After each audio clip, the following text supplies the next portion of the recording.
Obrigada. Gravação iniciada, presidente. Muito obrigada. Boa tarde a todos. Depois de um breve intervalo, voltamos à sessão da tarde do dia 15 de dezembro de 2020, primeira turma ordinária, terceira Câmara, terceira sessão. Presentes conselheiros Ari Vendramini, Marcelo Costa Marques de Oliveira, Marco Antônio Marinho Nunes, Salvador Cândido Brandão Júnior, José Adão Vitorino de Moraes, Semiramis de Oliveira Duro, Breno do Carmo Moreira Vieira e eu, Lisiane Gelatimeira. Nós vamos começar o julgamento agora do item 81, cuja recorrente é Agropastoril J. Basso Limitada, e o relator é o doutor Salvador. Por favor, doutor Salvador. Vamos lá, então. Todo mundo conseguiu abrir o Agropastoril? Esse aqui é um caso de PIS, é um auto de infração para constituir uma diferença de tributo não recolhido. Então, a fiscalização ela identificou que, dentre o montante de PIS que a contribuinte declarou e pagou, faltou um montante, né? Então havia uma diferença. Então, elaborou uma auto de infração para cobrar essa diferença, que é relacionado com aquele artigo 9º, parágrafo 2º da Lei 10.925, que instituiu uma suspensão dos produtos in natura quando vendido entre pessoas jurídicas, né? Este que nós estamos cuidando aqui é um processo de PIS. Foram lavados 2 autos de infração, eu não sei porque eles andaram separados. O processo de COFINS é esse aqui de final de 2009, 69, e ele já acabou o julgamento, já foi julgado inclusive pela Câmara Superior, tá? Qual que é o caso? O parágrafo 2º do artigo 9º da Lei 10.925, ela instituiu uma suspensão na venda de produtos in natura, produzidos por produtor de pessoa jurídica para um comprador de pessoa jurídica, desde que ambos fossem do lucro real. O parágrafo 2º do artigo 9º, ele estabelece que essa suspensão das contribuições será aplicada nos termos e condições estabelecidas pela Receita Federal. Eu vi que esse caso aqui, eu nunca tinha pego esse caso, eu acho até que a gente já julgou na turma aqui, mas eu nunca tinha relatado. E eu vi que na Câmara Superior também classificado esse tema também. Existia uma discussão do início da suspensão, né? E inicialmente foi publicada uma instrução normativa, a instrução normativa 636 de 2006, que, para atender esse parágrafo 2º do artigo 9º, estabeleceu as condições, né, e como que ela ia usufruir da suspensão otorgada por lei. E esta lei aqui, ela entrou em vigor em agosto de 2004, né? Agosto de 2004, 1º de agosto de 2004. Então, esse artigo 9 aqui entrou em vigor na lei em 1º de agosto de 2004, mas esse parágrafo 2º dizia assim, olha, a suspensão que está prevista no caput teria que atender às condições e os termos estabelecidos pela Receita Federal. Então, em 2006, foi publicada a IN 636, estabelecendo esses termos e condições, e disse, a suspensão tem início em 1º de agosto de 2004.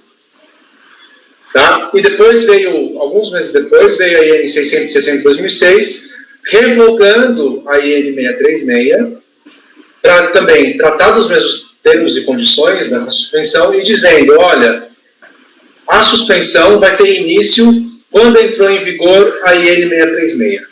Tá? Então, o que o contribuinte fez desde 1º de agosto? Qual é o período aqui? O período é maio de 2005 até março de 2006. Durante todo esse período, ele usufruiu da suspensão. Tá? Ele argumentou que era um direito otorgado por lei, enfim. E aí veio a IN 636, teria consolidado esse entendimento, dizendo que o contribuinte tinha direito à suspensão desde 1º de agosto de 2004, e essa IN 660 não poderia retroagir, né, para ofender ato jurídico perfeito e direito adquirido durante um período em que essa IN 660 não vigorava. Bom, a fiscalização, ela lavrou uma auto de infração com base nesta IN 660, dizendo que a suspensão só teve início em 4 de abril de 2006, tá? A DRJ manteve esse entendimento e agora nós estamos aqui para analisar o mérito em sede de recurso voluntário. Os argumentos da contribuinte são os mesmos no recurso voluntário, discutindo o início da vigência da suspensão do PIS e da COFINS.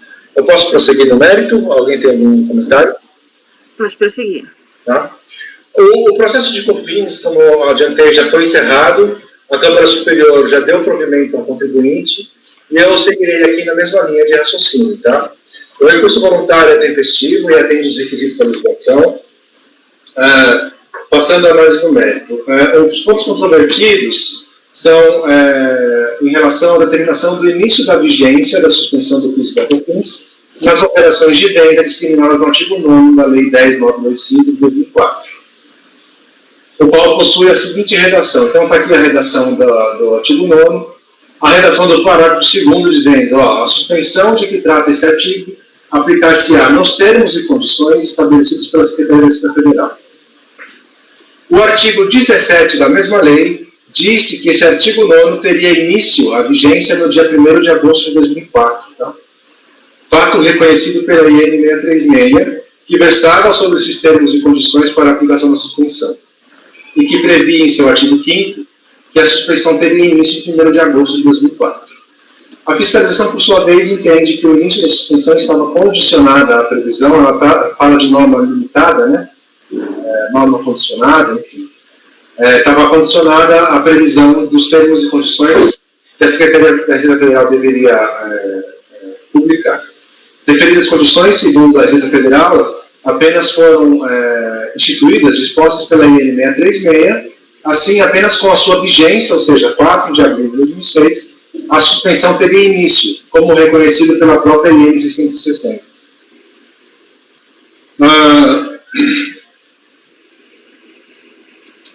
Deixa eu ver se teve uma preliminar aqui. Teve uma preliminar de prescrição intercorrente. Acho que é isso, deixa eu ver. Preliminarmente, a recorrente, ela alega prescrição intercorrente, porque ela diz que ela foi autuada em dezembro de 2009 e a DRJ só julgou isso em maio de 2017. Então, mais de 7 anos. Então, ela pediu prescrição intercorrente. Não existe prescrição intercorrente no processo administrativo e aqui apliquei a súmula 11 do CARF nesse sentido. Tá? No mérito, então, assiste em razão a recorrente, conforme reconhecido por jurisprudência reiterada do Tribunal Administrativo. A Câmara Superior de Recursos Fiscais já proferiu diversas decisões acolhendo o entendimento de que a suspensão das contribuições previstas no artigo 9º teve início em 1º de agosto de 2004, conforme determina o artigo 17, inciso 3º da mesma lei. Aqui tem algumas emendas, tá? Tem uma emenda da Andrada também, eu acabei me colocando, mas tem aqui do Jorge e da Vanessa. Ademais, como ressaltado no relatório, o presente auto de infração trata do PIS, mas também houve lavatura da auto de infração da COFINS controlada no processo numerical. Em consulta ao andamento processual, verifica que esse processo já foi julgado pela Câmara Superior em outubro de 2020. O acórdão é esse número aqui, mas ainda não foi publicado, tá? Mas ele foi julgado para negar provimento ao recurso especial que foi interposto pela Fazenda. Ou seja, o que foi mantido foi o acórdão do recurso voluntário, que foi proferido pela turma na época, o presidente era o Trevisan ainda. A relatora era a Mara Cristina, nesse mesmo sentido, dizendo que a suspensão teve início de vigência em agosto de 2004. Dessa feita, diante da previsão legal contida no artigo 17 da Lei 10.925 e pela impossibilidade da IN 660 desdizer o quanto dito na IN 636, a suspensão das contribuições ao PIS e à COFINS deve ser aplicada a partir de 1º de agosto de 2004. Entendo por prejudicados os demais argumentos trazidos à baila pela recorrente, relacionadas ao princípio da isonomia e à inconstitucionalidade da multa de ofício por isso, deixo de analisá-las. Então, eu conheço o recurso voluntário e dou o provimento.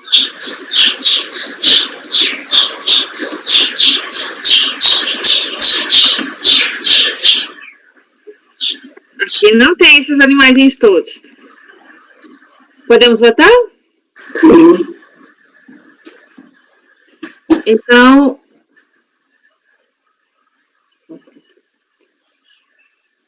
a proposta do relator para o item 81 é dar provimento ao recurso voluntário. Doutora Ari? Acompanho o relator. Eu acho que tem uma solução de consulta para essa matéria. Se não me engano, Salvador. Acho que a própria Receita já reconheceu isso aí. Mas o contribuinte até trouxe no recurso voluntário, mas eu achei que não precisava nem usar. Ah, tá. Mas eu acompanho o relator. Obrigada, Ari. Doutor Marcelo? Acompanhe. Obrigada. Doutor Marco Antônio? Acompanhe o relator. Obrigada. Doutor José Adão? Acompanhe o relator. Muito obrigada. Doutora Semira Mês? Acompanhe o relator. Doutor Breno? O relator, presidente. Eu também acompanho o relator, então a decisão do item 81 é por unanimidade dar provimento ao recurso voluntário. Passamos agora ao item 82, cujo recorrente é Sebastião da Silva Oliveira Frutas, de relatoria também doutor Salvador. Por favor, doutor Salvador.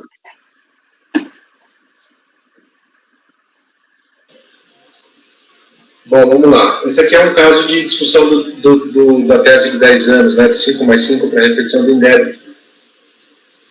O contribuinte ele apresentou um pedido de restituição com base nos decretos-leis lá 2445 e 2449 de 88, que majorou as alíquotas de PIS e que tinha revogado a semestralidade, né? O pedido de restituição foi protocolado em 13 de setembro de 2002, seguido por sucessivas declarações de compensação, objetivando restituir os pagamentos indevidos de PIS realizados entre outubro de 90 até outubro de 95, que correspondem à totalidade dos pagamentos e são referentes aos períodos de apuração de setembro de 90 e setembro de 95. O despacho decisório negou o pedido de restituição por 2 argumentos, tá?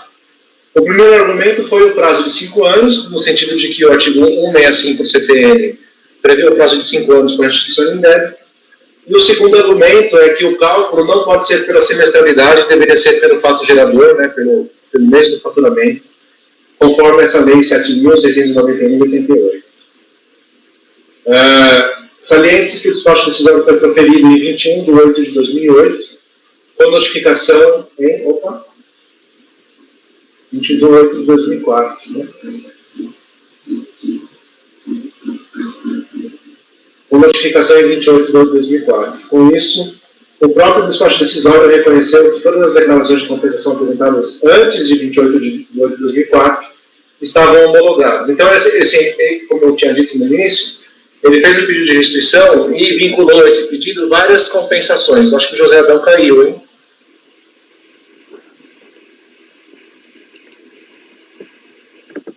Não, José Adão. Tá 2 vezes. Para você tá aparecendo 2 vezes? Deixa eu tirar. Ele tem 2 José Adão. Não, tem um José Adão travado e tem uma telinha preta sem nome. Agora caiu. Para mim ele travou também. Eu vou tirar ele também, então.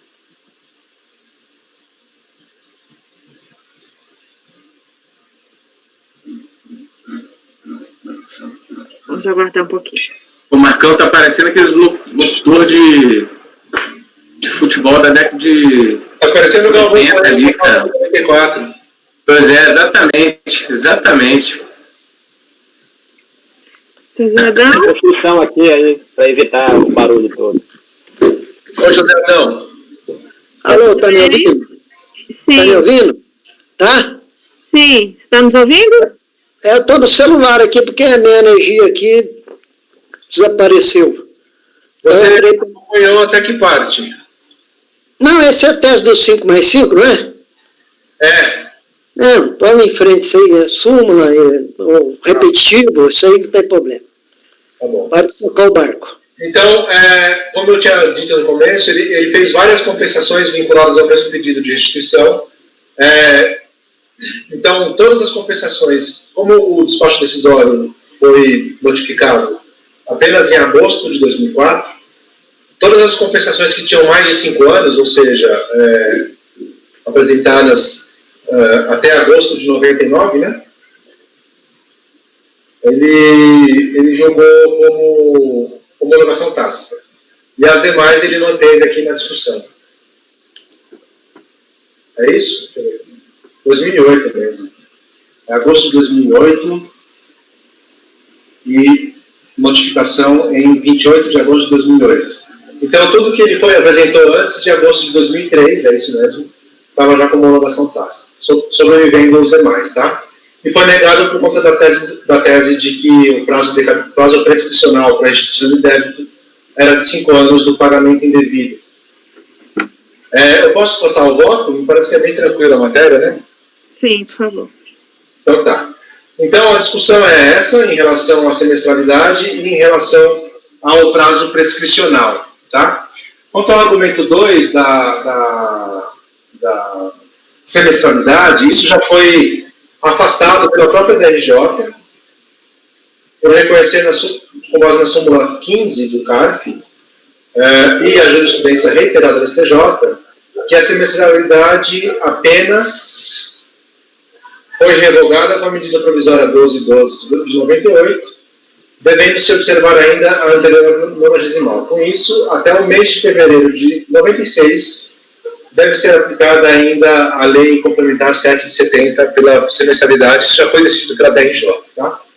Em relação ao primeiro argumento, que é o de prazo de 10 anos, eu também estou revertendo aqui o despacho do cidadão nesse sentido, porque tanto pela jurisprudência do STF, quanto pela súmula número 100 e... não, peraí.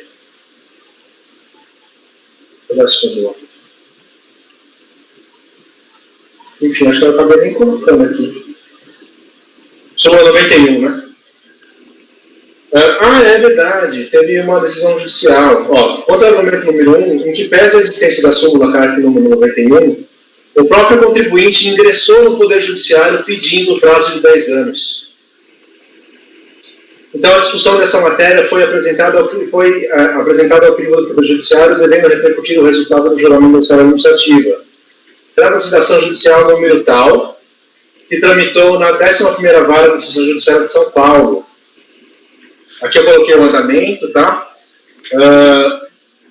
Teve até uma confusão nesse processo judicial, porque o TRF3, no primeiro acórdão que ele proferiu, lá atrás, ele deu um prazo de 5 anos. Falou que ele tinha um prazo de 5 anos para repetir. Então, declarou inconstitucional os decretos-leis 2449 e 2440 alguma coisa, e disse que ele poderia restituir os últimos 5 anos, né? Apenas pelo prazo de 5 anos. O processo seguiu, o contribuinte apresentou recurso especial, apresentou recurso extraordinário, e isso ficou suspenso. Quando saiu aquela repercussão geral do Supremo Tribunal Federal, que é essa aqui, 566621, com a ministra Ellen Grace, se não me engano, o processo voltou para o TRF3, no processo individual da contribuinte, e está aqui a ementa, ó. Tributário, processo civil, PIS, decretos, leis 2445, 2449, inconstitucionalidade, prescrição, juízo de retratação. Então, houve um juízo de retratação do próprio Tribunal Regional Federal da Terceira Região para aplicar, de acordo com a jurisprudência do Supremo e a Lei Complementar 118, de que o prazo prescricional era de 10 anos, né? Porque ele tinha ajuizado a ação em 21/8/2000. Os recolhimentos indevidos a título de PIS datam de 4/12/89, aqui no caso, vai um pouco mais adiante, né? Aqui no caso é setembro de 90 até setembro de 96, 95. Mas ele tem uma ação judicial que ele propôs em 21 de agosto de 2000, pedindo a declaração de inconstitucionalidade dos decretos, e agora transfoi em julgado a decisão do TRF3, dizendo que ele tem 10 anos para repetir, então, tá? Ou seja, o TRF3 disse que ele tem 10 anos contados até 21 de agosto de 1990, como está aqui no item 3 da ementa. No caso, a apresentação foi ajuizada em 21 de agosto de 2000, e os recolhimentos indevidos são nas datas tais. Então, eu verifico que o prazo prescricional de 10 anos estaria dentro do prazo, né, para ele pedir a restituição dos recolhimentos indevidos efetuados até 21 de agosto de 90. Como o caso aqui é de 9 de 1990 até 9 de 1995, todo o período estaria dentro do prazo prescricional, conforme a coisa julgada que ele tem. E aqui, eu até pensei em aplicar a súmula 1, né, de concomitância, porque tem a decisão judicial aplicando os 10 anos para ele, mas eu resolvi ir direto pelo provimento parcial aqui. Então, aqui no dispositivo, eu coloquei conheço do recurso voluntário para o parcial provimento, reconhecendo o prazo de 10 anos para a apresentação do pedido de ressarcimento, determinando a unidade de origem que realize a apuração dos créditos porventura existentes no período não prescrito. Eu poderia até ter aplicado aqui a coisa julgada, mas eu resolvi já colocar isso no dispositivo para colocar o entendimento de que todo o período pedido, todo o período aqui que ele pediu estaria dentro do prazo prescricional. Vocês acham que eu devia aplicar a coisa julgada aqui ou não? Colocar a súmula 1? Porque aí se eu aplicar a súmula 1, eu tenho que não conhecer do recurso, né? Eu acho que a súmula 1, porque ele foi discutir no judiciário o Tanto a objeto... funcionalidade quanto o prazo, né? Ele ganhou duas coisas no judiciário, o prazo e a... Mas é exatamente o que ele está pedindo. Ele foi no judiciário concomitância, eu acho. E não tem prejuízo para ele, porque o não conhecimento por concomitância significa que a Receita vai ter que olhar o que ele ganhou e aplicar, entendeu? Nesse caso, não é ruim para ele a concomitância. Vai ter que obedecer a decisão judicial de qualquer jeito. Né? Tá, então eu vou mudar aqui. Aqui no penúltimo parágrafo, vou acrescentar que ele delegou a discussão para o judiciário, tanto do prazo prescricional quanto da inconstitucionalidade dos decretos. Então, que eu aplico a súmula 1, aí eu vou colocar no dispositivo, então, não conheço do recurso voluntário para a aplicação da súmula 1 do CARF. Tá? Melhor. Eu vou até mudar e já vou copiar lá na pasta, tá? Então, isto posto, não conheço do recurso voluntário para a aplicação da súmula 1 do CARF. Então, é por não conhecer seu voto. Isso. Okay. Podemos votar?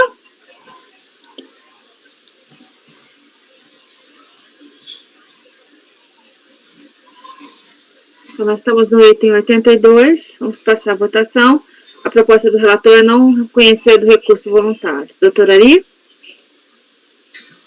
Acompanho o relator. Muito obrigada. Doutor Marcelo? Acompanho. Muito obrigada. Doutor Marco Antônio? Também acompanho. Obrigada. Doutor José Adão? Acompanho o relator. Muito obrigada. Doutora Semiramis? Acompanho o relator. Doutor Breno? Com o relator, presidente. Eu também acompanho o relator. Obrigada a todos. Então, a decisão é por unanimidade de votos não conhecer o recurso voluntário. Item 82. Podemos passar, doutora Semiramis, para o 83, o último dessa pauta de hoje? Podemos. Está na pasta já, presidente. Então, o item 83, cuja recorrente é Silva Artes Gráficas Limitada. Da relatoria, doutora Semiramis. Por favor, doutora. Esse é um processo de multa da DIF Papel Imune, que ele levou meses para entregar, então ele foi apenado na redação antiga da lei o valor a cada mês, né, até ele entregar. Então, ele deixou de entregar duas DIFs Papel Imune, e ele foi apenado, então, na redação do 57 da MP 2158. O valor total aplicado é de 3 mil, de 16 meses para uma e de 13 meses para outra. Pela tabela de cálculo do auto de infração, dá para entender que essa empresa está no Simples. Ele colocou aqui valor para Simples, e refazendo os cálculos dele, dá para ver que o valor aplicado foi o de Simples Nacional. Bom, então a DRJ manteve a autuação. Na época da DRJ também não tinha nova redação do dispositivo, quer dizer, não tinha nova redação, não tinha penalidade específica para essa conduta na época da DRJ. Então ele recorreu e pediu afastamento da aplicação da Selic. Passando direto ao voto, então ele foi autuado pela falta de entrega da DIF, 2 trimestres, né, terceiro e quarto de 2003. Essa entrega desse tempo, ela é incontroversa. Aí eu colaciono aí para vocês a legislação e como ela foi evoluindo. Do artigo 16 da 9779, competência da Receita para legislar sobre as obrigações acessórias. A IN 71 de 2001, que instituiu a DIF Papel Imune. A multa com fundamento no 57 da MP 2158 era de R$5.000, salvo no Simples, que a redução foi 75%. Aí, por exemplo, em seguida, o parágrafo 2º da IN 159 dispunha que a apresentação da DIF Papel Imune, ela independia de ter havido ou não operação com papel no período, porque a defesa da recorrente aqui é no sentido de que ela imprimiu só trabalhos que eram tributados, então ela não usou papel imune, nem estava em poder de papel imune. Tudo que ela trabalhou no período foi só coisas tributadas. E ela também alega que o prazo inicial para contagem de eventual aplicação dessa multa seria quando saiu o registro especial dela. Mas essa IN 159 de 2002, ela dizia que independia se houve no período da declaração operação com papel imune ou não, todos deveriam fazer. Só que, a partir de 2009, tem uma legislação atual que prescreveu a penalidade de forma diversa da MP, que é o inciso 2 do parágrafo 4º, artigo 1º da Lei 11.945. Ela prescreveu a multa de R$2.500 para cada DIF imune, cada DIF papel imune não entregue. Então, ao invés de se aplicar um valor, ainda que reduzido para o Simples, aplicado mês a mês até a entrega, aqui ela passou a prever uma única multa por DIF não entregue. Mais à frente, no parágrafo 3º, ele diz assim: estabelecer a periodicidade e a forma de comprovação da correta destinação do papel beneficiado com imunidade, inclusive mediante a instituição de obrigação acessória. E o não cumprimento da obrigação prevista no parágrafo 3º, inciso 2, sujeitará a pessoa jurídica as seguintes penalidades: 5% não inferior a R$100 e não superior a 5.000, do valor das operações com papel imune omitidas ou apresentadas de forma exata. E, inciso 2, R$2.500 para micro e pequenas empresas e 5.000 para as demais dependentes de exceção prevista no inciso 1 deste artigo. Ou seja, então aqui se aplica 2.500 porque ele estava no Simples Nacional. Aí eu cito o atual, que está em vigência também com a mesma disposição, com base na lei. Então, eu apliquei a retroatividade benigna da pena. Por quê? Porque a 57, ela tinha uma pena que para o Simples era 1.500 por cada mês de atraso, e ela atrasou 16 meses e na outra 13 meses. Ao passo que a atual vigência da legislação, a Lei 11.945, trouxe a pena de 2.500 por declaração não entregue. Então, a multa tem que ser reduzida, né, com base na retroatividade benigna, para aplicação da multa nova. E aí já tem até súmula nesse sentido, do Caixa, a súmula 151. E quanto aos argumentos de afastamento de legislação, eu apliquei a súmula 2, apliquei também o 136 do CTN, responsabilidade objetiva. Em relação ao afastamento da Selic, eu apliquei tanto a súmula CARF 4 quanto a 108. E aí a minha conclusão é por dar provimento parcial ao recurso voluntário para reduzir a multa por entrega desse tempo da DIF em relação à aplicação em virtude da aplicação do dispositivo novo da Lei 11.945. É esse o voto, presidente. Muito obrigada, doutora Samira Miss. Então, a conclusão da relatora por provimento parcial. Podemos iniciar a votação? Doutora Miss, por favor. Voto didático. Estou com a relatora. Obrigada. Doutor Marcelo. Com a relatora. Muito obrigada. Doutor Marco Antônio. Acompanho a relatora. Obrigada. Doutor Salvador? Com a relatora. Obrigada. Doutor José Adão? Com a relatora. Obrigada. Doutor Breno? Com a relatora, presidente. Muito obrigada. Eu também acompanho a relatora. Então, no item 83, a decisão é por unanimidade de votos dar provimento parcial. Com isso, fechamos a sessão da tarde do dia 15 de dezembro de 2020. Eu peço, por favor, para que paremos as gravações.